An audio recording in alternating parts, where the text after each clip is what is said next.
Si l'on ne tenait compte que de l'aspect scientifique des choses, si l'on occultait donc volontairement toute notion d'argent, d'intérêt financier, de quoi l'homme est-il vraiment capable? La science nous permettrait-elle vraiment de vivre dans un monde meilleur?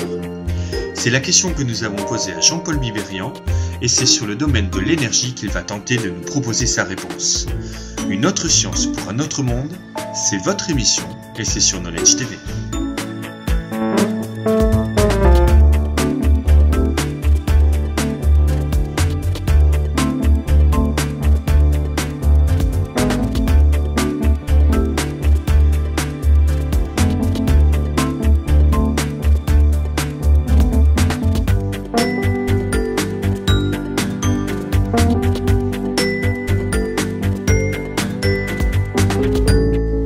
Jean-Paul Biberian, bonjour. Bonjour. Donc on se trouve à Lumini, à l'université de Marseille, ex-Marseille donc, dans une partie réservée à la science et à la recherche, où le CNRS a un de ses quartiers. Jean-Paul Biberian, la question est très simple, qui êtes-vous? Alors, je suis chercheur. J'ai fait des études standards, disons, à l'époque. J'ai fait des classes préparatoires au lycée Thiers pour devenir ingénieur. J'ai fait une école d'ingénieur à Nancy dans le domaine de l'électronique et de la physique nucléaire, parce que l'électronique m'a toujours plu, la physique nucléaire aussi, donc je suis tombé sur une filière qui me plaisait. Mais quand j'ai vu qu'est-ce que c'était que le métier d'ingénieur, ça ne m'a pas plu du tout, et je me suis dit que je voulais faire de la recherche plutôt. J'ai trouvé un poste d'assistant dans un laboratoire ici à Marseille, à Lumini, qui était beaucoup plus orienté matériaux, surface des matériaux, cristallographie de surface, un peu de mots techniques, mais c'est les arrangements des atomes des surfaces. Ça m'a passionné pendant des années et des années. Entre-temps, j'ai créé une société d'instrumentation scientifique qui a déposé son bilan. Enfin bon, voilà, c'est la vie et la mort des entreprises. Petites mésaventures. Des aventures qui apprennent beaucoup de choses. Et depuis bientôt 20 ans, enfin depuis 1993, je travaille sur un sujet qui est extrêmement controversé, qui s'appelle la fusion froide. C'est un sujet qui est hyper passionnant, très très intéressant à cause des implications qu'il a, mais très controversé par la communauté scientifique qui ne veut pas vraiment entendre parler. Ça tombe bien. Knowledge TV, donc le petit média naissant, s'intéresse justement à la fusion froide et c'est l'objectif de notre visite. Alors, la fusion froide, pour être très simple, c'est quoi? Alors, avant de parler de la fusion froide, je vais parler de la fusion. Bah, c'est quoi la fusion? C'est quoi la fusion alors? Oui, la fusion. C'est bien, il faut poser les bases. Il faut poser les bases. En fait, ça remonte à Einstein en réalité, cette histoire-là. Einstein a démontré, dans ses équations, que l'énergie et la matière, c'était la même chose. Qu'on pouvait transformer la matière en énergie et l'énergie en matière. C'est la fameuse relation E égale mc2. Tout le monde connaît, mais personne ne sait vraiment ce que ça veut dire. Non. Un tout petit peu de matière peut être transformé en énormément d'énergie. Alors comment on fait ça? Il y a deux façons de le faire. Il y en a une, c'est la fission, et l'autre, c'est la fusion. La fission, c'est que vous prenez un noyau lourd, un gros noyau, par exemple de l'uranium, 235, tout le monde a entendu parler de ça, vous le cassez en deux, et les deux morceaux que vous avez pèsent moins que le morceau de départ. C'est bizarre. Si on additionne les deux morceaux, ils pèseront moins que l'unique qu'ils composent. Au départ, oui. D'accord. Et la différence de masse qu'on a perdue, c'est s'est transformé en énergie. C'est pour ça grâce à ça qu'on a fabriqué les bombes atomiques, parce qu'on a énormément d'énergie avec très peu de matière. Parce que E égale mc2, m c'est la masse, mais c c'est la vitesse de la lumière au carré. La vitesse de la lumière, c'est 300 000 km à la seconde, c'est un énorme chiffre. Donc quand vous l'élevez au carré, ça fait beaucoup de zéros. Donc ça fait énormément d'énergie avec très peu de matière. Donc la fission nucléaire permet d'obtenir beaucoup d'énergie avec très peu de matière au départ. C'est pour ça qu'on l'utilise pour les bombes atomiques, évidemment, mais aussi pour les réacteurs nucléaires qu'on a actuellement de par le monde. Ils fonctionnent tous sur ce principe-là. Ça, c'est ce qu'on appelle la fission. Il y a une autre façon de faire la même chose, qui s'appelle la fusion, où là, on prend deux noyaux légers et on les fusionne, on les fait coller l'un à l'autre. Et là, même problème, quand on les a fait coller ensemble, ils pèsent moins que la masse des deux morceaux d'avant. On a perdu de la masse là aussi. Il y a deux cas où on perd de la masse, soit on fusionne, soit on fissionne. Et quand on fait ça, on a aussi un gros dégagement d'énergie. C'est ce qui se passe dans le Soleil, en fait, parce qu'on part de l'hydrogène et on arrive à faire de l'hélium en donnant beaucoup d'énergie, parce que le Soleil, c'est une centrale nucléaire qui est au-dessus de notre tête en permanence, qui envoie des tas de rayonnements cosmiques qui nous bombardent. Et ce qu'on fait aussi dans la bombe H. La bombe à hydrogène, c'est ça. On parle d'hydrogène et non pas d'uranium. Et c'est encore plus performant que la fission. Donc c'est les deux façons de faire de l'énergie avec le nucléaire. Alors pourquoi ce terme nucléaire? Nucléaire parce que c'est le noyau atomique qui fusionne. Noyau nucléaire, voilà. D'accord. Les noyaux nucléaires. Alors, la fission, c'est assez. Pour réaliser de la fission, il faut casser un noyau. Pour le casser, il y a quelques noyaux atomiques. C'est pas facile, on ne va pas prendre un marteau, une scie et couper en deux. J'imagine bien. C'est pas si simple que ça. Il faudrait une toute petite scie. Oui. Donc, on n'a pas des outils de ce genre-là. On a trouvé une astuce. Il y a certains matériaux, pas tous, en particulier l'uranium-235, quand vous lui rajoutez un neutron, ça le déstabilise, il se casse en deux tout seul. Un neutron? Un neutron, c'est un des constituants de la matière. Vous avez le noyau, l'atome est composé d'un noyau avec des électrons qui tournent autour. Vous avez le noyau et l'électron. Dans le noyau, il y a des charges positives et des charges neutres. Les charges positives, ça s'appelle les protons. Les charges neutres, ça s'appelle les neutrons. C'est facile à comprendre. D'accord. Les scientifiques ont des mots très faciles à comprendre. C'est pas comme la médecine où les mots sont compliqués. Ici, c'est très simple. Donc on prend ces neutrons. On prend ces neutrons, on le rajoute au noyau de l'uranium et ça le casse en deux. C'est comme si d'un seul coup on envoyait un coup de cisaille ou un coup de hache. Il fait ça. Ça le déstabilise et ça le casse en deux. Alors comment on réalise ça? Ça s'appelle ça. Alors, dans les réacteurs nucléaires, c'est ce qu'on fait. On a une grande quantité d'uranium, 235. C'est pour ça qu'on a. Il faut comprendre que dans le réacteur, dans l'uranium naturel qu'on trouve dans la Terre, il y a du 238 et du 235. Bien que le 235 il marche, pas le 238. D'accord. Et le 235, il n'y en a que 0,7%. Il n'y en a pas beaucoup. Donc il faut le séparer du 238. Alors c'est ça qu'il y a des difficultés techniques pour fabriquer ça. Il faut des machines spéciales, soit la diffusion gazeuse, c'est qui est utilisé en France pour le moment, soit des centrifugeuses, la centrifugation, les centrifugeuses qui... C'est des machines qui tournent à très grande vitesse et qui font passer, c'est un peu comme une passoire, enfin les lourds vont d'un côté et les légers de l'autre. Si vous prenez, je ne sais pas si vous avez déjà fait ça, vous mettez du gravier, des gros cailloux, des petits cailloux, il y a les gros cailloux qui restent, les petits ils tombent au fond, en gros, c'est un peu ça. Est-ce que c'est ce procédé où il y a une si grosse controverse quant aux Iraniens? Exactement. C'est ça, ils en sont à cette étape-là de séparation du 238 voilà. et du 235. Ils ont des machines qui tournent à très grande vitesse comme ça. D'accord. Il y en a, le 235 et le 238 ne vont pas aller exactement au même endroit. Ils seront un peu plus riches d'un côté que de l'autre, puisqu'ils n'ont pas exactement la même masse, il y en a un plus lourd que l'autre. C'est ce que les médias essaient de nous simplifier en disant qu'ils créent l'uranium. En fait, ils ne le créent pas, c'est ce processus de séparation de l'uranium qui ne servira pas au processus nucléaire avec celui qui servira. D'accord. Voilà. Donc les Iraniens sont en train de faire ça et nous, c'est une technologie qu'on maîtrise. Alors nous, c'est maîtrisé depuis très longtemps cette technologie, puisque les Américains ont fait leur bombe en 1945. Hein. D'accord. Donc c'est connu. Il a fallu passer par là. Alors il y a différentes techniques, il n'y a pas que celle-là, il y en a d'autres, mais en gros c'est la même chose. On veut séparer les deux. Donc une fois qu'on a séparé, on a de l'uranium 235. On n'a pas 100% d'uranium 235, hein, on en a quelques pourcents. Et là, ça suffit pour faire marcher une centrale nucléaire. Alors, un neutron, alors ce qui se passe quand même, c'est un peu plus compliqué que ça. Un neutron qui arrive sur l'uranium le casse et fait sortir 2 ou 3 neutrons. Et ces 2 ou 3 neutrons vont casser d'autres atomes. C'est ce qu'on appelle la réaction en chaîne. 1 fait 2, 2 fait 4, 4 fait 8, etc. Donc ça va très très vite. C'est pour ça que ça explose à la limite. Ça va très très vite. D'accord. Donc dans les centrales nucléaires, on contrôle ça pour pas que ça explose. Évidemment, on n'est pas dans des conditions d'explosion de toute façon. Une centrale nucléaire ne peut pas exploser comme une bombe, hein, c'est une erreur. Ça.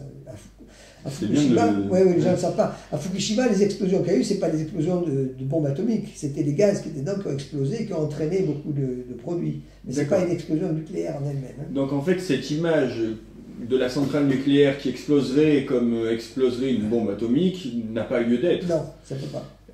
Et à Hiroshima, donc ce qui a explosé, c'est pareil, encore une fois, c'est du gaz qui a explosé. Non, là c'est pas pareil. À Hiroshima et Nagasaki, oui. Ouais, si. C'est des vrais bombes. Là, c'est des vrais bombes. Tchernobyl non plus, c'est pas une explosion atomique. Hein. C'est pas une bombe atomique qui explose. C'est une bombe, il y aurait eu un nuage et un champignon comme on voit d'habitude. On n'a pas du tout vu ça. Hein. Non, c'est très difficile à faire une bombe. Enfin, il faut maîtriser la technologie qui n'est pas si simple que ça. Quoi. Première chose qu'on remet dans le contexte, une centrale nucléaire n'explose pas comme une bombe atomique. C'est pas une bombe atomique. D'accord. Ça peut émettre beaucoup de déchets nucléaires, parce que comme la centrale nucléaire a fonctionné pendant 6 mois, elle a gardé tous les produits radioactifs dedans, donc finalement la centrale nucléaire, elle pollue plus qu'une bombe atomique. Parce que tous les produits qui étaient gardés là, ils sont échappés, ils se font partout. Oui, ça n'enlève rien à la dangerosité, on est bien d'accord. Mais par contre, que le public, le jour où on dit il y a un accident dans une centrale nucléaire, ah, j'ai pas vu le champignon, ça n'a pas explosé, ça n'a rien à voir. Ça n'a rien à voir. D'accord. À Hiroshima ou Nagasaki, les gens ils habitent toujours tout de suite après, alors qu'en Ukraine, ils habitent toujours pas là-bas. C'est vrai. Alors qu'à Hiroshima, on peut y aller quand on veut. Hein. Oui. Il n'y a pas de déchets. Pratiquement pas. D'accord? C'est une explosion. C'est pas du tout pareil. Deux choses bien différentes. Il ne faut pas mélanger les deux. Dans l'esprit public, évidemment, on se comprend que ça se mélange. Alors ça, tout ça, ça s'appelle la fission. La fusion, il faut faire réunir deux noyaux d'hydrogène et les faire coller l'un à l'autre. Pour que, je disais, qu'on perde de la masse. Ce qui se passe, c'est que les noyaux sont positifs. Les électrons sont négatifs. Donc l'atome, en général, il est neutre, lui, tout seul. Mais les noyaux positifs se repoussent. Ouais. C'est un peu comme des aimants qui ont tendance à se repousser.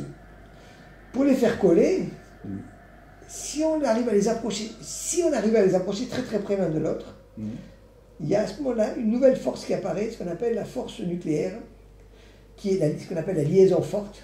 C'est un peu comme si vous preniez des aimants et autour de ces aimants vous colliez du velcro par exemple. D'accord. Les aimants ils vont se repousser, mais si vous approchez suffisamment près, les velcro vont se coller, à ce moment-là ils vont rester collés. Mais le velcro c'est une liaison à courte distance. Le velcro ça marche pas à grande distance, ça ne fait rien du tout. Oui, ça marche comme ça se touche, un peu comme le scotch. Hein. Le scotch à longue distance il ne fait rien. Mais dès que vous l'avez été prêt, vous ne pouvez plus le décoller après. D'accord. C'est exactement ça, c'est une force à courte distance, le scotch ou le velcro, c'est ça. Donc, il faut réussir à les approcher suffisamment près. Pour les approcher près, comme ils ont tendance à se repousser, il faut les pousser très fort. Comme des aimants, si vous voulez les pousser très très fort, vous arrivez à les coller à la fin. Mais c'est difficile.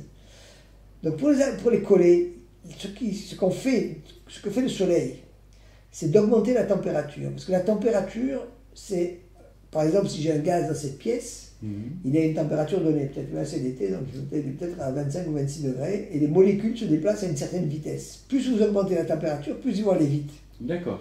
À basse température, ça ralentit la vitesse des molécules. Pour faire un parallèle, le micro-ondes, on fait aller vite les molécules et ça chauffe. Est-ce que ce parallèle serait exact?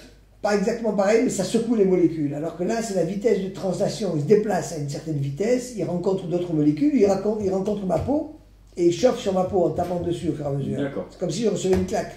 D'accord. Une claque, ça chauffe, ça devient rouge, d'accord? Même... Mais c'est plein de petits atomes qui tapent en permanence sur ma surface et qui me chauffent la main. Donc, plus on va vite, plus on va pouvoir les approcher près l'un de l'autre, jusqu'à ce qu'ils se touchent. Avec la vitesse. Avec la vitesse, voilà. D'accord. La température qu'il faut atteindre, c'est 150 millions de degrés.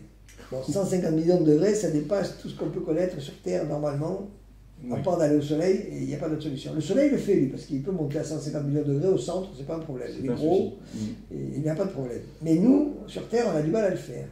Alors, dans la bombe H, ce qu'ils font, c'est qu'ils ont d'abord une première bombe atomique qui comprime les gaz qui permet de déclencher cette réaction.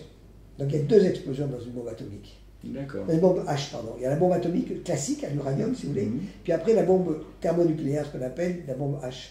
D'accord. Donc si je comprends bien, il y a une bombe qui se sert de la fission et une autre qui se sert de la fusion. Il faut les deux. Il faut les deux. Donc c'est compliqué. Il y a les deux à associer. Il n'y a pas beaucoup de pays qui savent faire ces bombes H. Hein. Alors que les bombes classiques à fission, c'est plus simple à faire. Là, celle-là, elle est compliquée à faire. Ensuite, il y a une autre solution. Alors ça, c'est pour faire la bombe. Bon, on sait faire ça. La plus puissante des bombes a fait 50 mégatonnes, c'est-à-dire 50 millions de fois les tonnes de TNT, c'est-à-dire gigantesque, la pire des bombes qui existait. Et il y en avait une de 100 mégatonnes prévues, ils l'ont jamais fait exploser parce que c'est vraiment trop déjà. C'était un peu osé. C'était un peu osé, comme c'est les soviétiques ont fait ça à un moment donné, c'est la plus grosse bombe qui existait. Bon, il n'y a pas trop d'applications. Rien que déjà celle de 100 mégas, celle de 50 mégas, moi je n'y frotterais pas trop. Il n'y a pas trop d'applications non plus, à moins de détruire un pays entier. Bon. Ce qu'on essaie de faire, c'est de contrôler ça. Alors, ce qu'on essaie J'aime bien le terme, ce qu'on essaie de faire. On en est encore à l'essai. Ah ben on essaie, hein. Les scientifiques ne travaillent pas vite. Hein. Non, mais pourquoi je mets l'accent sur ce mot que vous utilisez? Parce que finalement, il faut bien comprendre que le nucléaire, on est dans des phases d'essai. On n'est pas dans une maîtrise du total et du sûr. Et du... Alors, sur la fission, on contrôle très bien, on sait bien faire les choses. Bon, il y a quelques petits problèmes de temps en temps, comme à Fukushima, quand il y a des accidents qui se produisent, hein, mais ça n'a rien à voir avec la partie nucléaire elle-même, c'est des problèmes qui sont externes. La partie nucléaire, on sait faire. Par contre, sur la fission, on aimerait le contrôler, ça. C'est ce qu'ils sont en train de faire à ITER, près de Cadarache. Construire une machine qui permettrait d'atteindre ces très hautes températures, ces 150 millions de degrés, sans que ça touche les parois. Parce que les parois en acier peuvent tenir quelques centaines de degrés, mais pas plus haut. Oui. Après, tout va fondre, de toute façon. Donc l'idée, c'est de mettre un champ magnétique qui va permettre de garder ces atomes-là au centre. On fait ce qu'on appelle un plasma. Le plasma, c'est l'état de la matière. Vous savez, les anciens ils parlaient de 4 états de la matière, 4 éléments. Hein. La terre, l'eau, l'air et le feu. Oui. En sciences modernes, on dira l'état solide, liquide, gazeux ou plasma. D'accord. Le plasma, c'est la flamme. Une flamme, c'est un plasma. C'est-à-dire, ou alors un tube néon, si c'est un plasma. Les nouveaux tubes qu'on vend à économiseurs d'énergie, c'est des néons, des tubes néons en gros, dans lesquels, pour faire la lumière, on enlève un électron de l'atome, et cet électron revient, il émet de la lumière en faisant une excitation un peu différente de ce qui se passe dans une lampe normale. Et dans le plasma du tokamak, c'est la machine de Cadarache, ITER. Ça s'appelle un tokamak, c'est un mot qui a été inventé par les soviétiques à l'époque. Ça a la forme d'un tore, c'est-à-dire d'un pneu, en gros, une chambre à air. Mais enfin, à part que c'est des grosses chambres à air, hein, c'est des mètres de diamètre, oui. Sous vide, entièrement sous vide, dans lequel on met ce gaz qu'on chauffe, et il y a des aimants, énormes aimants, qui permettent de le contrôler, de le garder au centre. En suspension. En suspension, voilà, sans qu'il touche les parois. Surtout pas. D'accord. Donc on arrive à faire un disque, pour simplifier, on a un grand tube sous vide, dans lequel on fait flotter un disque de matière en fusion, de gaz en fusion. De gaz, pas en fusion, mais on ne peut pas dire en fusion, mais c'est un gaz déjà. La fusion, c'est celui qui fusionne. Donc un gaz qui est un plasma, voilà. La réaction qu'ils utilisent chez ITER, ça ne va pas être de l'hydrogène simple, ça va être un deutérium et un tritium qui vont interagir et qui vont fabriquer de l'hélium. L'hélium, c'est deux protons et 2 neutrons. Et il va rester un neutron de trop. Donc ça va faire, quand vous allez faire fusionner deutérium et tritium, ça va fabriquer de l'hélium et un neutron et de l'énergie, beaucoup d'énergie. D'accord. Voilà, ça c'est le fonctionnement de la fusion thermonucléaire. Est-ce qu'il y aura du déchet nucléaire sur ITER? Alors oui, sur ITER, il y a des neutrons très rapides qui, eux, interagissent avec la matière et créent de la radioactivité dans la matière. Alors l'idée qu'ils ont eue, c'est qu'il leur faut du tritium. Du tritium, il n'y en a pas dans la nature, c'est un produit artificiel. D'accord. Donc pour le fabriquer, ils ont eu l'idée de mettre du lithium, qui est un métal très léger, qui va être bombardé par le neutron, qui est en trop, qui va fabriquer de l'hélium, du tritium, pardon, et ce tritium, on va le recycler et le refaire marcher dans la machine. Mais c'est une usine à gaz quand même, hein, parce que le lithium, il faut qu'il circule dedans sous forme liquide, qu'on récupère après le tritium. Enfin, c'est pas du tout une machine simple, du tout. D'accord. Oui, c'est la comparaison entre 2 chevaux et une Ferrari. Encore la Ferrari, c'est pas assez compliqué. Une navette spatiale, disons. Hein. D'accord. Entre un planeur et une navette spatiale, vous voyez un peu la différence de niveau. Le planeur, c'est les centrales nucléaires d'aujourd'hui. La navette spatiale, c'est ce qu'on veut faire fonctionner en permanence chez ITER. C'est très très difficile. Avec quel avantage? Pourquoi on se donne tout ce mal à essayer de faire ITER? C'est quoi? C'est plus propre, c'est moins dangereux, c'est plus productif, ça coûte moins cher, c'est quoi l'idée? C'est que de l'uranium, on est en quantité limitée. Il y a une certaine quantité d'uranium, après il n'y en a plus. Tandis que de l'hydrogène, il y en a beaucoup. C'est l'eau. Dans la mer, il y en a des quantités, alors pour des milliards et des milliards d'années. C'est une question en fait de dépendance de la matière première. Voilà, exactement. Sauf que les centrales nucléaires classiques, on sait les faire fonctionner. De temps en temps, il y a des accidents, mais c'est relativement rare. Tandis que l'autre, on ne sait pas du tout le faire fonctionner. Le projet de ITER, c'est de voir si on arrive un peu à améliorer le système. Parce que ce que je disais, c'est de garder ce plasma sans qu'il touche les parois, qu'il soit suffisamment chaud, qu'il y ait suffisamment de matière.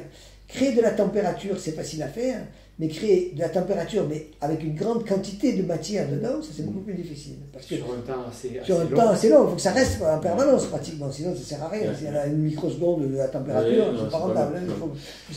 Et alors, est-ce que ITER, on pourrait l'arrêter du jour au lendemain, contrairement à une centrale nucléaire, où il faut X temps pour l'arrêter, ainsi de suite? Là, ce serait un procédé qu'on pourrait stopper relativement rapidement, en cas de souci, on pourrait anticiper... une catastrophe naturelle en disant là on va couper la centrale, il y a un tsunami qui risque d'y arriver. C'est plus facile à couper, mais il y a quand même alors, la grosse difficulté de l'ITER, c'est que c'est une machine sous vide, je disais. Hein. Et en plus, quand des neutrons arrivent sur les parois, ils rendent les parois radioactives. Donc, une fois qu'il y a un problème, vous ne pouvez pas rentrer avec des êtres humains à l'intérieur. Il faut envoyer des robots. Ah oui. S'il y a une fuite, il faut réparer avec un robot, dans un milieu radioactif. Ça veut dire qu'il faut maîtriser les robots avant de maîtriser ITER. Il faut maîtriser les robots aussi. Ouais. Ouais, il y a beaucoup de choses à maîtriser dans l'ITER. Hein. C'est pas encore demain la veille que ça fonctionne.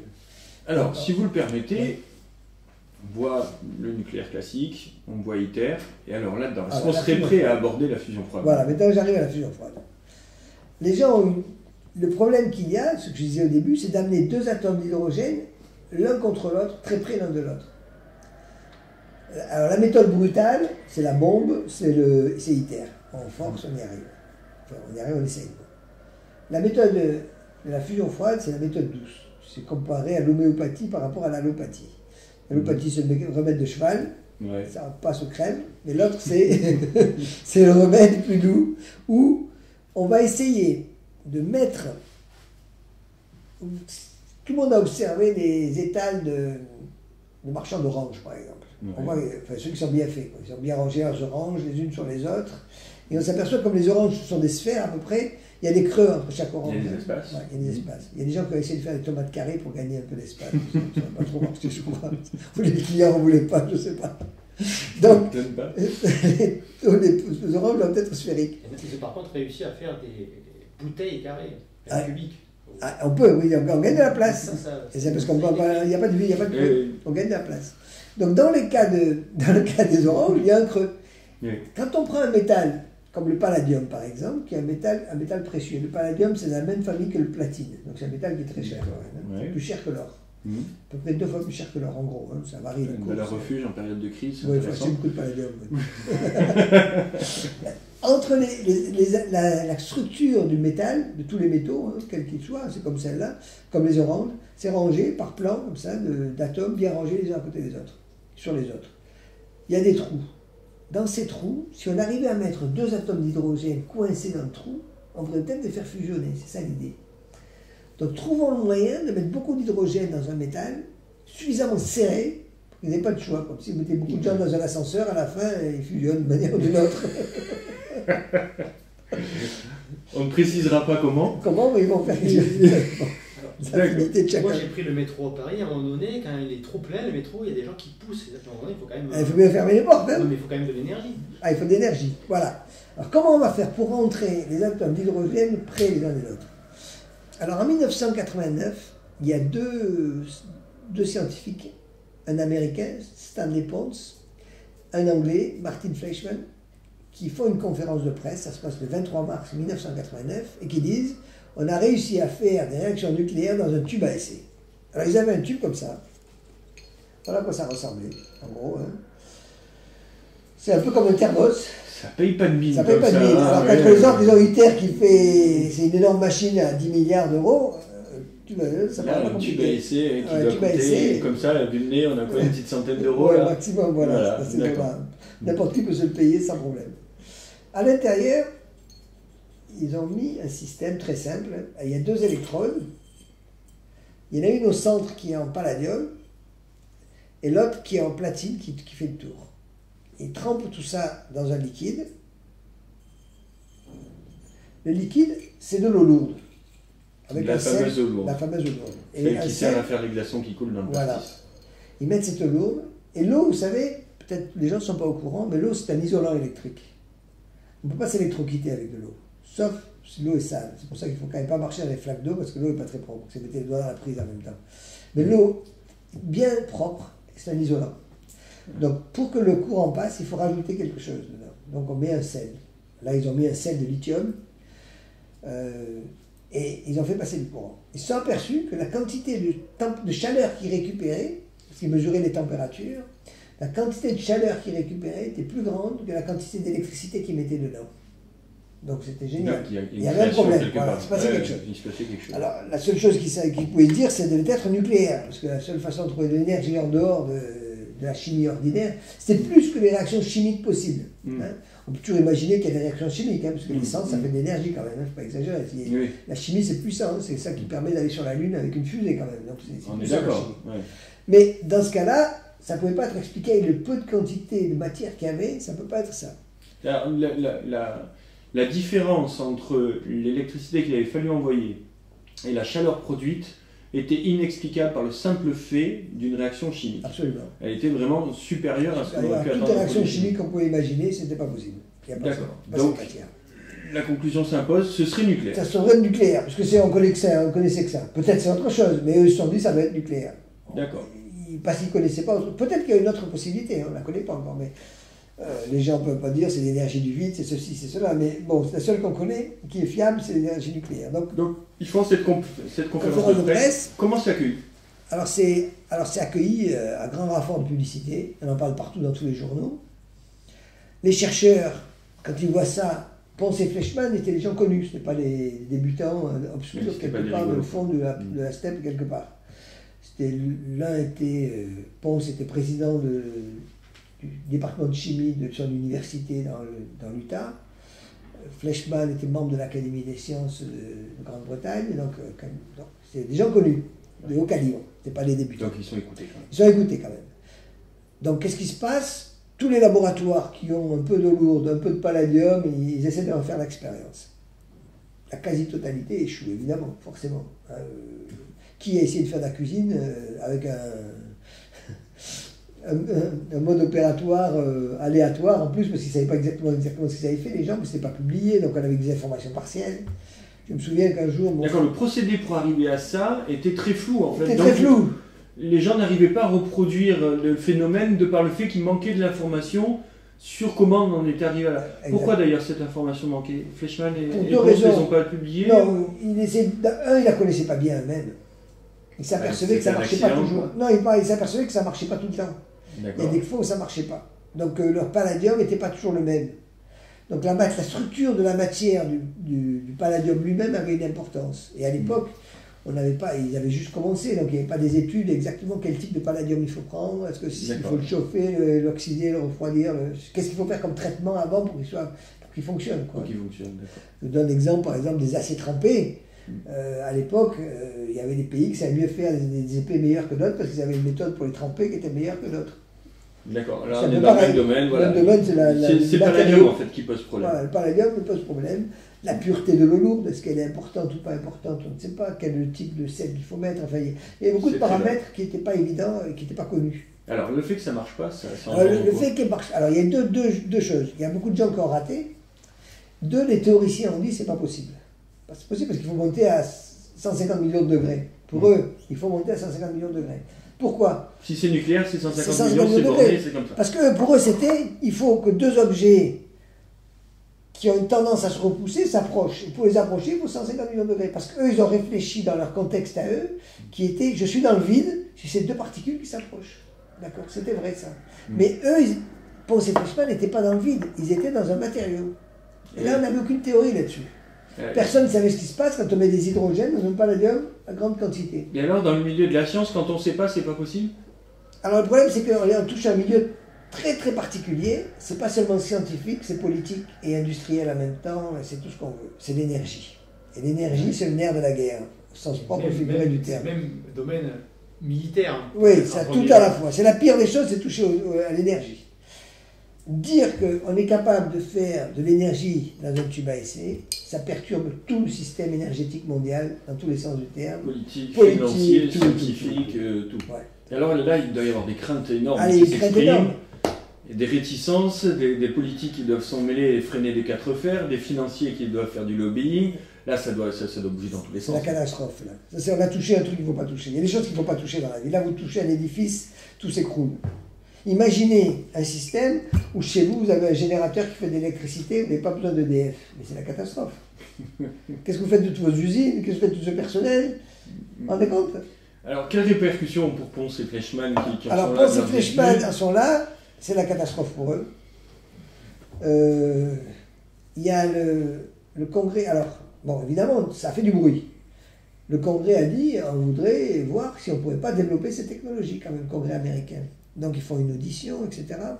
Ils décident de mettre un panel, un groupe de spécialistes qui va étudier la question. Ils font une étude. On prend quand même le problème. Oui, ils prennent le problème à cœur, ils essayent. Ils envoient un groupe de spécialistes qui va visiter plusieurs laboratoires qui fait un rapport, qui dit voilà, écoutez, il y a peut-être quelque chose, on n'est pas sûr du tout, il y a peut-être des erreurs, ça vaut le coup de regarder, mais il ne faut pas faire un programme spécial là-dessus. Mais la traduction pratique a été faite, c'est interdit de travailler là-dessus. Mais dans le rapport lui-même... Qui a fait cette traduction et comment elle s'est imposée cette traduction de il y a 3 laboratoires qui ont essayé de refaire, 3 laboratoires prestigieux. Aux États-Unis, c'était le MIT à Boston, le Caltech près de Los Angeles, et un laboratoire en Angleterre. Ces 3 laboratoires ont voulu refaire l'expérience. Ils étaient une sorte de référence. Si ça marche, on a les meilleures personnes là, ils devraient y arriver. Ouais. Ils ont travaillé 3 semaines, hein, pas plus. Hein. Ah oui. Au bout de 3 semaines, ils ont dit ça ne marche pas. D'autant plus qu'il y a un des laboratoires qui a un peu truandé les données, parce qu'ils ont comparé l'eau légère et l'eau lourde, l'eau ordinaire et l'eau lourde. Et la courbe de l'eau lourde a été plus élevée que la courbe de l'eau légère, mais ils ont corrigé un peu les données après pour que ça ait plus d'effet. Et l'affaire est passée, ça ne marche pas. Alors en fait, vous êtes en train de nous dire qu'on s'est servi de ces laboratoires pour leur faire dire que ça ne marchait pas, on les a fait travailler 3 semaines dessus, les rapports tombent, 3 semaines après ça ne marche pas, on abandonne. On abandonne. Alors qui c'est qui reste? Alors il reste des gens qui ont réussi. Parce que dans le tas de gens qui ont échoué, il y en a quelques-uns qui ont réussi quand même. Ah oui. Sur la grande quantité de gens qui ont essayé. Il y en a qui connaissaient Pons et Fleischmann de réputation, ou qui avaient travaillé avec eux, qui les connaissaient bien, qui savaient qu'ils n'allaient pas dire n'importe quoi, que ce n'étaient pas les débutants, qu'ils n'allaient pas truander leurs données. Donc ils ont commencé à discuter avec eux, ils ont refait des expériences. Donc il y a un groupe de gens, 100, 200, 300 personnes à peu près dans le monde entier, qui ont continué à travailler. En dehors des contrôles des lobbies et politiques. En dehors de tout, voilà. Dans les catacombes, disons. Sur leurs propres deniers, je présume. Alors, il y a eu plusieurs cas qui se sont produits. Il y a des gens qui ont travaillé dans leur laboratoire sans le dire à personne, ils continuent à le faire avec les moyens qu'ils avaient. Ce n'est pas des manips très très chers, vous avez vu l'appareillage, c'est pas une grosse machine. Hein. Donc il y a des gens qui ont continué à le faire dans leurs universités sans rien dire. Il y a des gens qui ont réussi à le faire de manière institutionnalisée dans leur propre organisation. Il y en a quelques qui ont réussi. Il y a des gens qui ont eu des contrats de l'équivalent de l'EDF aux États-Unis, par exemple, qui a quand même regardé. Parce que dans ces organismes-là, il y a toujours des gens quand même qui sont curieux, qui disent quand même il faudrait regarder. Hein. Même si officiellement c'est non, il y a quand même en souterrain des choses qui se passent. Des fois qu'il n'y aurait pas un petit brevet à déposer. Il y a quelque chose quand même. Les enjeux sont trop gros, on ne peut pas laisser tomber de choses pareilles. Donc ça continue à fonctionner. Il y a eu des réunions qui se sont faites à peu près tous les ans, internationales, où les gens se réunissaient pour discuter de ça. J'en ai organisé une, moi, à Marseille, en 2004, où il y avait quand même 173 personnes qui sont venues, de 20 pays différents, donc quand même, déjà intéressés. Hein. Oui, c'est quand même à noter dans cette affaire. Vous y êtes sur le coup, là. Ah, je suis complètement sur le coup, moi. Ouais. Je suis même, on a créé, alors, une autre difficulté, c'est publier les résultats. Parce que le problème de la presse, c'est ça. Quelle que soit la presse grand public comme la presse spécialisée, il y a une ligne éditoriale. Si vous ne rentrez pas dans la ligne éditoriale du journal, du magazine, vous ne pouvez pas. Ça ne passera pas. Parce qu'il y a un lectorat, et ce lectorat, il va entendre certaines choses, il ne veut pas entendre autre chose. Donc si vous dites autre chose, ils ne vont plus acheter leur journal. Ou ils ne voudront pas avoir leur article publié à côté du vote qui ne vaut rien, d'après eux. Donc la plupart des revues scientifiques refusaient de publier des articles sur la fusion froide. Donc on a été obligé de créer... Avec une explication, le refus il est motivé ou c'est on vous prend de haut et... Même pas. Même pas. Bon. On dit ça ne rentre pas dans le cadre de leur journal et c'est fini. Merci, au revoir. Merci, au revoir. Donc résultat, on a créé notre propre journal électronique. Maintenant, on peut tout faire par voie électronique, donc on n'a même pas besoin d'imprimer du papier, ça ne coûte rien. Qui existe encore? Oui, il existe toujours, c'est moi l'éditeur en chef de ce journal.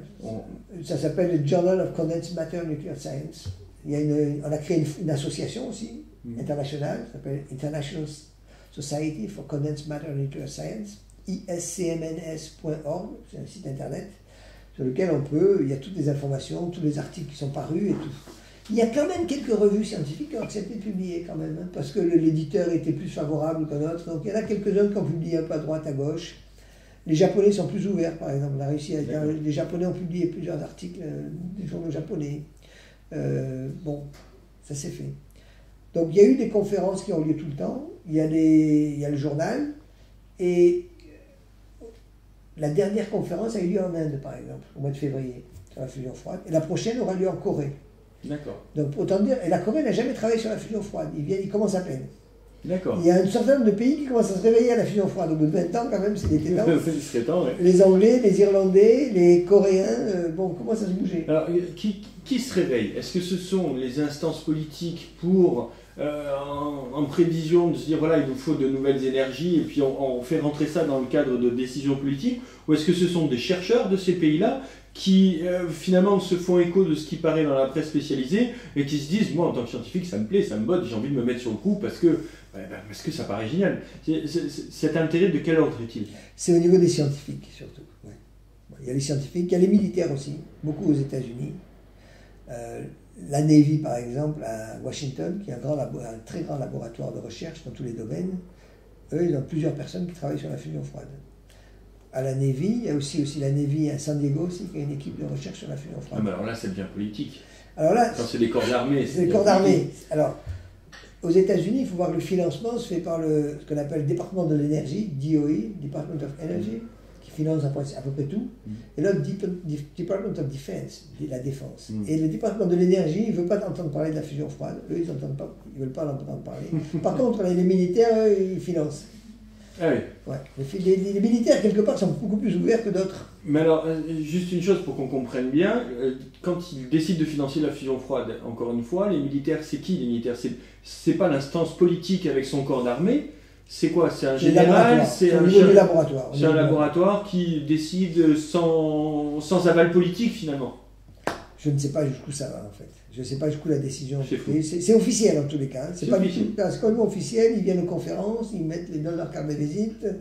C'est sur Internet, tout ce qu'on veut. Et comment peut-on être scientifique et travailler pour les militaires? Je veux dire, à partir du moment où en ayant un contrat pour les militaires, on fait des découvertes ou des avancées dans le domaine de la fusion froide.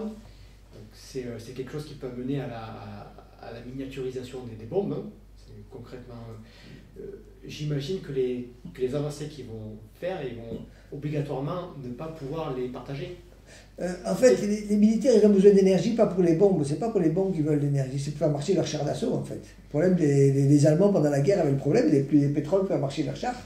Il fallait fabriquer du pétrole synthétique.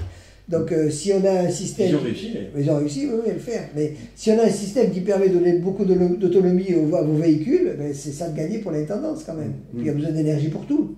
Aussi bien pour la vie courante des gens normaux que pour les militaires qui ont les mêmes problèmes que n'importe qui, multipliés par un facteur plus grand parce que leurs véhicules... Il n'y a pas que l'enjeu guerrier. Il n'y a pas que l'enjeu militaire arme dans l'armée. Je reformule ma question alors. Est-ce que ces scientifiques-là, c'est des scientifiques comme les autres, c'est-à-dire qu'ils partagent autant leurs découvertes que les autres, ou on peut se poser c'est pas sûr. Non, quand on a un contrat avec l'armée, il y a des choses qu'on peut dire, des choses qu'on ne peut pas dire, effectivement. Quand c'est de la recherche très fondamentale, je crois qu'il n'y a pas de problème. Quand ça dépasse un peu le fondamental, ça risque de tomber dans des applications. Alors là, vous ne savez pas où ça tombe, vous n'en savez rien en fait ce qu'ils font les gens. De toute façon, c'est la grande muette, ce qu'on dit l'armée, vous ne savez pas, vous savez pas ce qui rentre, vous ne savez pas ce qui sort. Alors, Jean-Paul Libérian, aujourd'hui, on en est où? C'est-à-dire, depuis ces essais de Pons et Fleischmann, qui étaient un petit peu hasardeux, on l'a vu, on l'a compris, on voit bien que la communauté scientifique s'intéresse petit à petit, des conférences qui s'organisent, vous en organisez une à Marseille. Les conclusions de tout ça, 20 ans après, ça donne quoi en termes de finalité, d'application possible? On en est où? On en est où? Alors, pendant longtemps, les gens ont travaillé sur le système palladium au lourd. Palladium deutérium. Très cher, si je comprends bien, le palladium, c'est... Palladium est cher, le lourd est cher, tout est cher. Bon. On a travaillé de deux façons, soit avec des liquides, de l'eau lourde, soit avec du gaz, de deutérium. Les deux pistes ont été étudiées. En parallèle, il y a quelques personnes, quelques groupes qui ont travaillé avec le groupe nickel-hydrogène. Ils ont pris du nickel et de l'hydrogène ordinaire. Donc l'hydrogène ne coûte quasiment rien, nickel c'est pas très cher. Et ils ont eu des résultats. Et récemment, alors ça date de quelques mois seulement, il y a un groupe italien dirigé par M. Rossi, Andrea Rossi, qui dit qu'il a réussi à fabriquer un réacteur qui fait 10 kW d'énergie. 10 kW c'est beaucoup, hein, parce qu'une maison, en moyenne, c'est 1 kW la consommation moyenne d'une maison. Hein. Ça veut dire qu'avec ce qu'il a fabriqué, on pourrait mettre ça dans un quartier, ça alimenterait 10 maisons. Voilà, exactement. Ouais. D'accord. Ça pourrait faire marcher sans problème votre voiture, etc. En fait, ce n'est pas des 10 kW électriques, c'est 10 kW thermiques. Donc quand on transforme la chaleur en électricité, on perd quand même pas mal. Hein. Donc on peut avoir le chauffage, l'électricité, la climatisation, tout ça est la même unité. Pour un coût ridiculement bas. Enfin, je ne sais pas le prix fonctionnement final, mais Au niveau... On donnera les références en script sur l'image, parce qu'il a communiqué sur le sujet, il donne des chiffres, je les ai plus en tête là. Mais, on peut les avoir. Mais ce qui est intéressant là, c'est que c'est une porte ouverte à une nouvelle source d'énergie de grande envergure, disponible économiquement avec des matériaux économiques. Nickel, la Nouvelle-Calédonie, c'est des montagnes de nickel, donc il n'y a pas de problème de nickel. Économique et écologique, point d'interrogation. Alors oui, alors ce qu'il a fait, lui, ce qu'il montre, il parle de la chose suivante. Il prend une poudre de nickel micrométrique, donc la taille à peu près du micron, qui mélange avec un catalyseur, mais il ne veut pas donner la formule secrète de son catalyseur, on le comprend un peu, il essaie de le breveter, mais il a un peu de mal quand même, parce qu'il ne veut pas donner la recette, en même temps il veut le brevet, donc c'est difficile, il veut le beurre et l'argent du beurre, donc c'est un peu délicat, mais bon. En même temps, on comprend qu'il y a des enjeux. On comprend tout à fait très bien, il y a des enjeux. Il met ça dans un conteneur, il met de l'hydrogène sous pression, une vingtaine d'atmosphères à peu près, ou un peu plus, et il y a de la chaleur qui se dégage. Bon, il y a une procédure pour mettre en route, je simplifie un petit peu. C'est des petites quantités, c'est pas des grosses quantités. Lui, il dit qu'il peut faire des cartouches comme ça, qui pourraient durer 6 mois, qu'il faudrait renouveler. Qu'est-ce qu'il observe? Il observe de la chaleur, il observe que son nickel se transforme en cuivre. Alors, si vous regardez le tableau... Il transforme en or, on lèverait la main pour la main. Ben, il est parti de nickel, et l'élément qui vient après le nickel, c'est le cuivre. C'est le cuivre. Bon, s'il était parti de mercure, il aurait eu de l'or, peut-être. On lui suggérera. Il ferait un petit courrier. Donc, le cuivre coûte moins cher que le nickel. Mais en fait, c'est quand même un matériau assez précieux. Et en même temps, ce qui est étonnant chez lui, c'est qu'il dit qu'il y a un certain nombre de rayonnements gamma qui se produisent, mais qui ne durent pas. C'est-à-dire, dès qu'il arrête son réacteur, au bout d'une heure ou deux, il n'y a plus de rayonnement. Donc, il a l'air de faire quelque chose de radioactif, mais qui ne reste pas radioactif, qui disparaît tout de suite. Donc, bon, c'est assez intéressant parce que, un, ça prouve qu'il se passe une réaction nucléaire puisqu'il y a un rayonnement. Et deux, c'est que ça ne dure pas, donc c'est très écologique puisqu'il n'y a pas de rayonnement. Des cendres, si vous voulez, qu'on obtient, c'est du cuivre. Le cuivre, c'est pas dangereux du tout. Ouais. C'est bien, le cuivre. L'hydrogène, il y en a de quantité astronomique. On pourra le refourguer pour pas cher au plombier. Voilà, ils ne voleront plus les fils de la SNCF. Voilà. Je vous arrête. Du rayonnement gamma en quantité importante. Ah ben, il met un blindage, il ne donne pas trop les détails. Il met un blindage de plomb autour et puis voilà, ça suffit. Parce qu'il y a eu des démonstrations de fait. Il a fait une démonstration à Bologne au mois de janvier, il en a fait d'autres après à des Suédois, il est en contact avec la NASA. Donc il y a des gens intéressés par cette technologie-là. Et juste pour mettre dans le contexte, est-ce qu'il travaille à peu près dans les mêmes conditions que vous? Est-ce qu'il a, dans quelles conditions il a fait ses recherches? Quels sont les financements? Est-ce que c'est quelqu'un qui disposait de gros moyens? Parce que vous nous parliez tout à l'heure du MIT, de l'armée, on imagine bien les budgets qu'il y a derrière, on imagine bien les locaux dont il dispose. On tournera quelques images tout à l'heure du lieu où on se trouve ici à Lumini. On peut se rendre compte qu'ici les moyens sont c'est très frugal hein, comme dispositif. Dans quelles conditions il est ce monsieur-là Quand on fait de la recherche, il y a plusieurs façons de faire de la recherche. Hein. Il y a des méthodes plus empiriques que d'autres. Il y a les méthodes empiriques, c'est ce qu'il a utilisé Rossi un peu. Il s'est dit, le nickel, les gens avaient déjà travaillé sur le système nickel-hydrogène en Italie. Et on savait que ça marchait. Mais c'est des petites quantités, c'est quelques dizaines de watts. Ce n'était pas des kilowatts, c'était des barreaux, c'était un peu compliqué. Et lui, il a passé 2 ans à faire des essais avec différents types de matériaux, jusqu'à ce qu'il en trouve un que ça marche. Par les essais-erreurs, voilà. Il a fait des essais-erreurs, un peu comme Edison qui a inventé l'ampoule électrique, il a cherché toutes sortes de matériaux pour faire le filament, puis finalement il en a trouvé un qui marchait. Il a tout essayé jusqu'à ce qu'il en trouve un qui marche. Et lui, il a fait un peu pareil, il a fait la méthode essai-erreur. C'est pas une méthode, c'est une méthode qu'on peut utiliser. Hein. C'est pas la méthode habituelle en science, on fait des analyses, on regarde, etc., on met des gros moyens. C'est pas forcément les meilleurs qui réussissent, c'est pas forcément comme ça qu'on réussit. Et lui, il a peut-être trouvé la bonne formule en faisant des essais-erreurs, tout simplement, en cherchant. Voilà. Il est parti d'une idée que ça doit marcher, et puis il a cherché le matériau qui marchait le mieux. Et c'est comme ça qu'il a fait. Alors lui, ce qu'il est en train de faire maintenant, c'est ça qui est intéressant, c'est qu'il est en train de fabriquer en Grèce, en série, ce matériel-là, et il va faire une démonstration au mois d'octobre d'un générateur de 1 MW. 1 MW, c'est beaucoup, hein, quand même. 1 MW, c'est 1 million de watts. Sur le marché, il y a beaucoup de monde avec ça. Hein. Ça fait 1000 maisons, quoi. 1000 maisons. Ça fait un village, déjà. Hein. C'est-à-dire que là, on peut, parce que c'est quand même un peu la ligne directrice de Knowledge, on peut imaginer que c'est une application qui pourrait servir à fournir de l'énergie quartier par quartier dans une ville ou pour une entreprise ou quoi. on dirait exit le nucléaire, exit le charbon, les gaz à effet de serre, on pourrait imaginer mettre ces unités de production de 1 mégawatt de part et d'autre des villes en fonction du nombre d'habitants ou en fonction de la nécessité. Et... Ouais. On pourrait imaginer à l'échelle de la maison, à l'échelle de l'immeuble, à l'échelle du village, à l'échelle du quartier, on peut tout imaginer là. On peut imaginer tous les formats. On peut imaginer tous les formats. Je ne sais pas lequel gagnera, mais on peut imaginer a priori tous les formats. On est en train de passer d'un système centralisé de distribution de l'énergie, d'un gros poste qui est distribué par des tuyaux, à un système peut-être par réseau, parce que ce qui est intéressant, c'est de se mettre en réseau, pour partager il y en a un qui produit plus, il redonne à l'autre qui en a moins, etc. Ça s'appelle le mode collaboratif, ça. Absolument. Ouais. Et c'est exactement comment fonctionne Internet. Hein. Il n'y a pas de source Internet. Oui. C'est un réseau maillé. Il n'y a pas un distributeur comme France Télécom avec le Minitel. Le Minitel, tous les fils allaient au même endroit. Alors que dans le réseau Internet, justement, il n'y a pas de nœud central. Puisque c'est un réseau, si une maille ne marche pas, on passe par une autre maille.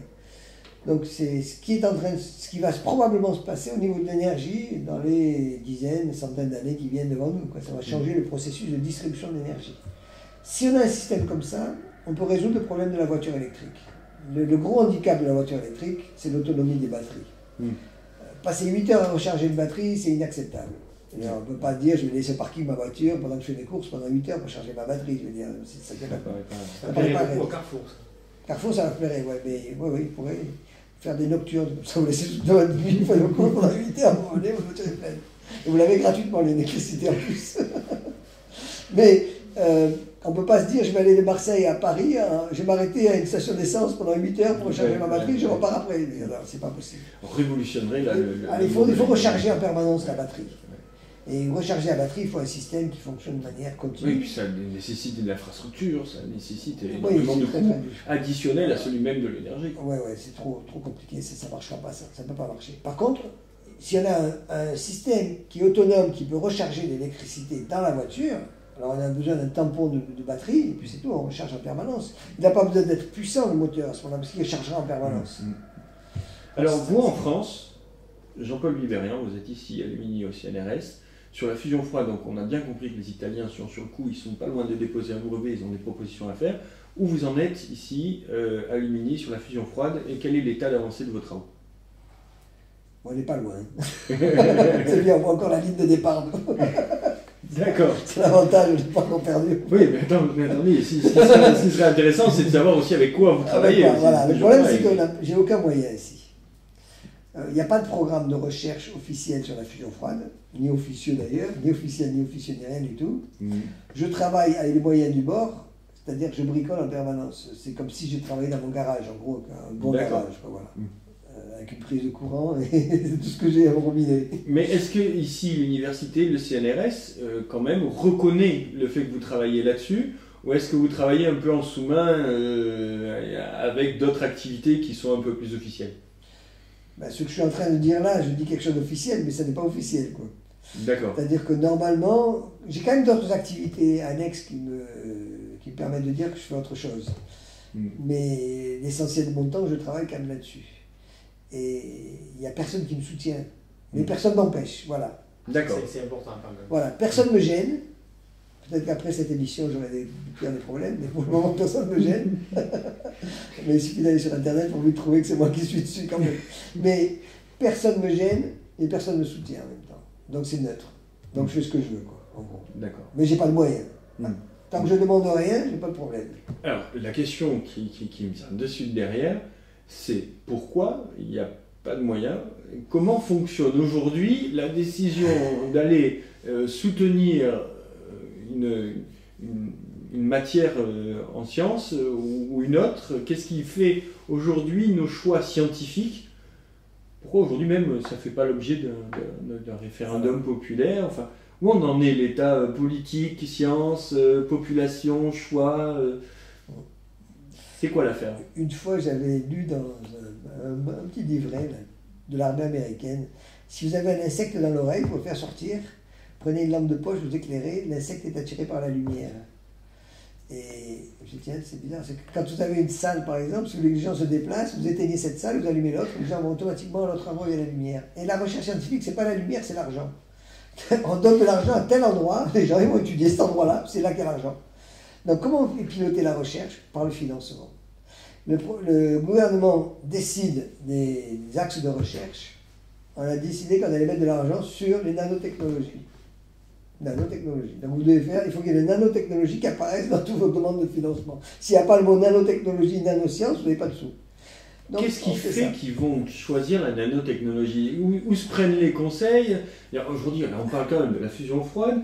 D'après les explications que vous venez de nous fournir, ça pourrait quand même nous révolutionner la vie en termes d'énergie, aussi bien pour le lambda de base, le français moyen qui utilise sa voiture, sa cuisinière, enfin tout ce qu'il veut, que l'industriel. Et on n'a pas mis dessus une once de décision politique. Non. Qu'est-ce qui fait qu'on a choisi autre chose Parce que un gouvernement est conseillé. Mais il y a des conseillers autour du gouvernement. C'est pas le gouvernement, ils ne connaissent rien. Quand on a écouté le débat entre Sarkozy et Ségolène Royal, au débat télévisé sur l'énergie, tous les deux disaient n'importe quoi. Troisième génération, non, quatrième génération, le pourcentage d'électricité nucléaire, pas nucléaire, ils ne connaissaient rien du tout au sujet.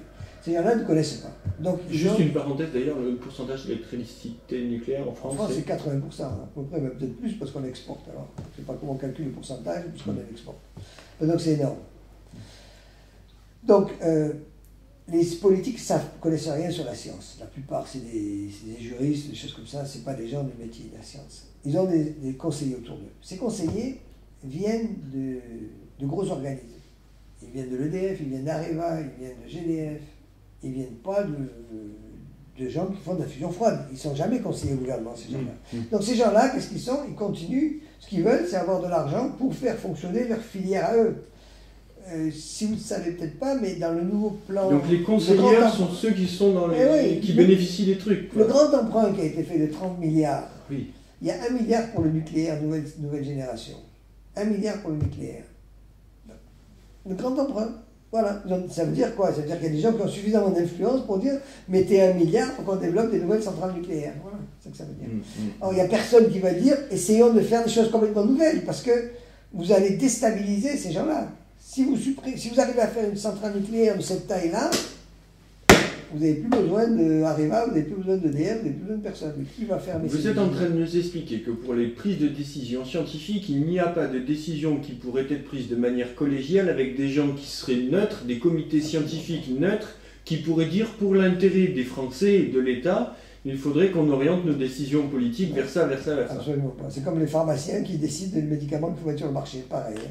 C'est les mêmes gens qui décident, qui sont en même temps, qui profitent du chose. Ouais. La chose. D'accord. C'est pas possible. Ils sont jugés partis en même temps, ces gens-là. On ne peut pas demander qu'ils se tirent une balle dans le pied.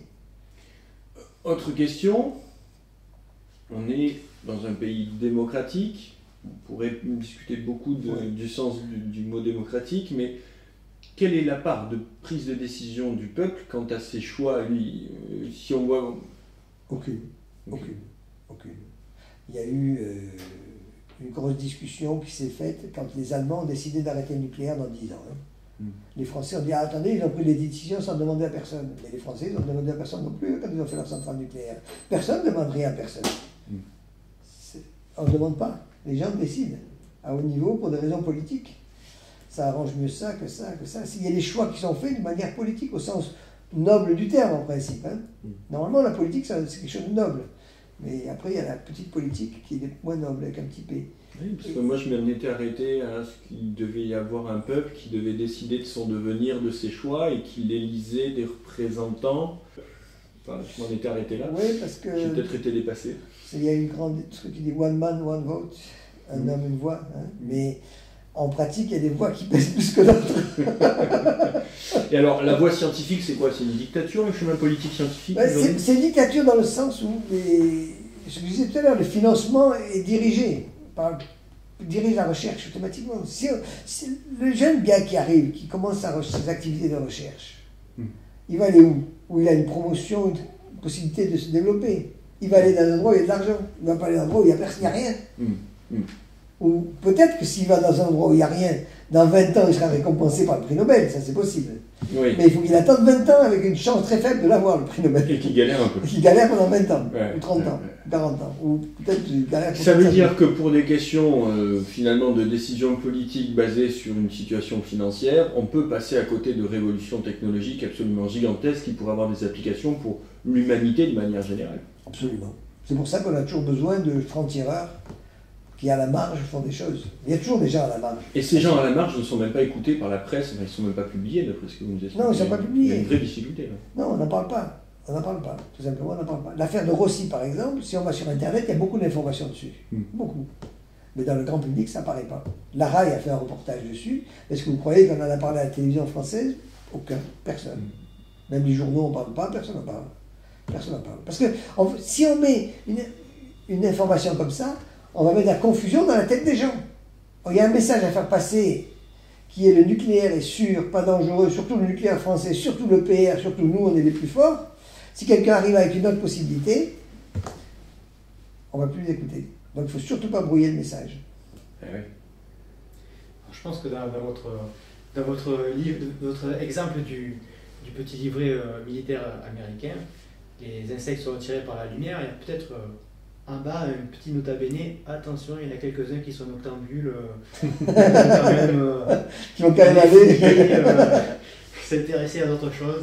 Voilà, heureusement. Heureusement qu'il y en a qui ne vont pas vers la lumière. Bon alors dans tout ça, si on devait faire une conclusion, comment vous la formuleriez? Le mot de la fin, ce serait quoi?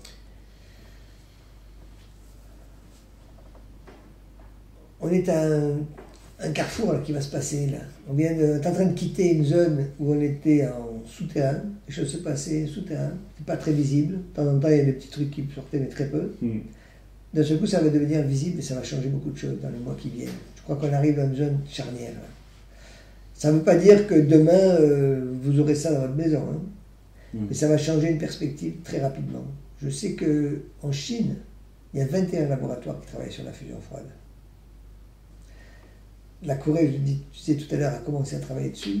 Il y a des gens qui sont intéressés. En Russie, il y a déjà beaucoup de laboratoires qui travaillent aussi dessus, sur la fusion froide. Il ne faut pas croire que la France est l'exemple numéro 1 de ce qui se passe ailleurs. Hein. Il se passe beaucoup de choses ailleurs et ça va se passer là. C'est pour bientôt. Ce seront quelques résistants, scientifiques résistants qui, à force de travail acharné, auront réussi à forcer le politique à changer finalement devant le résultat. Devant le résultat, oui. À un moment donné, on n'a plus le choix. Hein. Je me rappelle très bien quand Internet est sorti, comment France Télécom a essayé de bloquer ça avec le Minitel, mais au bout d'un moment, ils ont été submergés. Et il valait mieux passer par Internet pour avoir les horaires à la SNCF gratuitement plutôt que de payer sur le Minitel. C'était incroyable. Mais à un moment donné, la diligence, elle a tenu tant ce qu'elle a pu, mais les trains allaient plus vite que la diligence. À un moment donné, on est obligé d'accepter la réalité. Hein. Quand ils ont fait les dirigeables, ils arrivaient à transporter plus de personnes que les avions. C'est vrai. Il y avait 100 personnes dans le dirigeable, il y avait 3 personnes dans l'avion. Mais après, la dirigeable a disparu, il y a des accidents, il y a des tas de problèmes, et les avions transportent 800 passagers maintenant. Donc, à un moment donné, il faut se mettre devant la réalité des choses. On peut freiner un petit peu, mais à un moment donné, on lâche. Hein.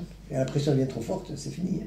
Donc là, dès que le produit va sortir, ça va changer complètement la donne. C'est la création qui aura permis le changement. La créativité des gens, on ne peut pas empêcher ça en fait. Il y a un moment donné, on peut faire tout ce qu'on veut, mais on ne peut pas l'empêcher. Ça pousse. On peut fermer les yeux et croire que ça n'existe pas, à un moment on peut le faire. Mais à un moment donné, c'est trop gros, trop évident, voilà, les choses ont changé, c'est comme ça. L'évolution, la technologie, la science, il y a des choses de base qui changent. Je vous en donne une autre par exemple.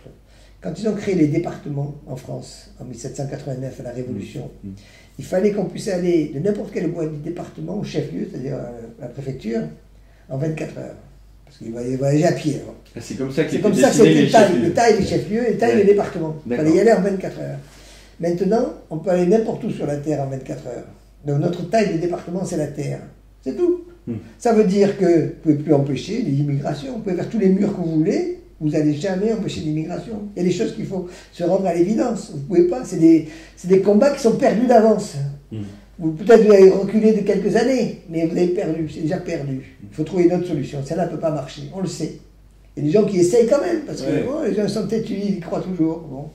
Mais c'est pas possible. Il y a simplement que de la technologie. Ça n'a rien à voir avec le reste. Les avions existent. Ouais. C'est tout. Si on y allait en bateau, ça n'existerait pas. Le jet lag, il n'existait pas avant. Parce que les gens allaient en bateau jusqu'en Amérique. Le temps qu'ils arrivent, ils étaient habitués aux horaires. Maintenant, avec l'avion, vous êtes arrivés, vous n'êtes pas habitués aux horaires. Avant le jet lag, vous dire bien que c'est à cause des jets qu'il y a des décalages horaires. Il n'y a pas de décalage horaire. La notion n'existait même pas. Oui, bien sûr. N'existait pas. La technologie. Ça me rappelle, cette conclusion me rappelle une discussion qu'on a eue hors caméra, où on disait que finalement, c'est à chacun de pouvoir créer, c'est la manière de résister. On voit pour des applications scientifiques, finalement, c'est la création qui aura permis l'évolution, ils n'ont pas le choix politique, ni d'un gouvernement, ni d'un professeur en particulier. Hein. C'est pas quelqu'un qui a décidé qu'on allait faire ça. C'est... Pardon. Mais il n'y a pas de mal. C'est devant l'évidence de la création, que ça y est, c'est là, c'est créé, on propose que ça change. Donc en fait, ça c'est applicable à tout le monde et à tout niveau en fait. Absolument. Et je crois que ce qu'il faut pour chaque être humain, c'est communicatif. C'est de prendre ses responsabilités et de se renseigner. C'est-à-dire que on ne peut pas faire confiance aux gens comme ça. On peut faire confiance à des gens qu'on connaît, etc. On fait confiance en eux, on sait ce qu'ils disent, etc. Mais on ne peut pas faire des confiances aveugles à n'importe quoi. À un moment donné, il faut se renseigner, il faut s'éduquer, il faut passer du temps. Voilà, on n'est pas obligé d'avaler tout ce qu'on nous dit. C'est pas parce que c'est dit à la télé que c'est vrai. Hein. Vu à la télé, vous mettez des fois comme publicité. Vu à la télé. C'est comme si c'était une preuve que c'est quelque chose de bien. Parce que c'est vu à la télé. Démontrer scientifiquement. J'aimerais bien savoir ce que ça veut dire, démontrer scientifiquement. Que telle brosse à dents marche mieux que l'autre. Démontrer scientifiquement. Comment on peut faire cette démonstration pareille? J'en sais rien. Mais démontrer scientifiquement. Ils vous vendent des pilules contraceptives bonnes à 95%. Ça veut dire quoi ça? 95 fois vous n'êtes pas enceinte, hein, les 50 fois vous êtes enceinte, ça marche mal, je sais pas. Il y a des trucs scientifiques qui veulent rien dire. Mais on vous met un tampon scientifique et vous réfléchissez, bah bon, c'est bon, 99%. Je connais des femmes qui sont enceintes avec la pilule, sont avec le stérilet. Ça arrive. La centrale nucléaire, elle est sûre, mais il y en a des plus sûres, comme disait l'autre, Coluche est plus blanc que blanc. C'est pareil, on a des centrales nucléaires sûres, mais on en aura des plus sûres après, donc elles n'étaient pas si sûres que ça, les autres. Oui, c'est ça. C'est quoi que ça veut dire ça? C'est aveu, c'est pas bon de dire ça. Voilà. En conclusion, soyez responsables dans votre vie et regardez ce qui se passe autour de vous, et grâce à Internet, on a l'information qu'on n'avait pas avant. Mais en tout cas, l'information de cette rencontre avec Jean-Paul Wilberian sera sur Internet, sur notre site, donc knowledge-tv.com. On vous remercie beaucoup de nous avoir accueillis ici à Lumini. On va vous suivre un petit peu dans votre laboratoire. Je vous fais visiter un petit peu le laboratoire, voilà. Je vais vous montrer quelques expériences que j'ai fait en ce moment-là. Ben, on va tourner ça. Pour la partie sur la fusion froide, en tout cas, merci de nous avoir informés là-dessus. Et on reviendra peut-être vous voir, se tenir au courant de l'évolution de la situation sur la fusion froide. Quand vous voulez. Jean-Paul Wilberian, merci. Merci.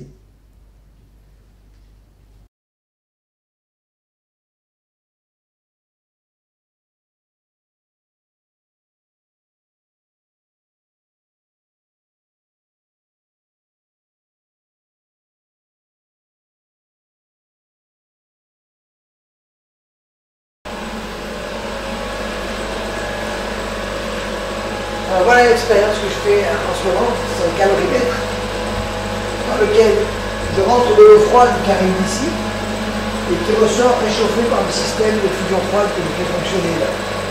Donc je rentre de l'eau à 38 degrés et il ressort plus chaud de l'autre côté. À l'intérieur de ce système, il y a mon réacteur dans lequel j'ai mis une poudre de nickel et de l'hydrogène et j'essaie de voir quelles sont les meilleures conditions pour que ça dégage de la chaleur. Alors là, je suis à peu près à 600 degrés à l'intérieur. Ça dégage un petit peu de chaleur, mais pas suffisamment. J'ai eu une production tout à l'heure de l'ordre de 200 milliwatts, c'est très très peu, et qui ne dure pas assez longtemps. C'est ça le problème que j'ai en ce moment. Donc il faut que je change un petit peu les conditions, soit de pression de gaz, soit de température, pour optimiser le système. On est à peu près sur le schéma d'une taille de ce que font les Italiens pour à peu près, oui, à peu près. Eux, ils arrivent à faire 10 kW, ce qui est énorme. Avec ça quelque chose de cette taille-là.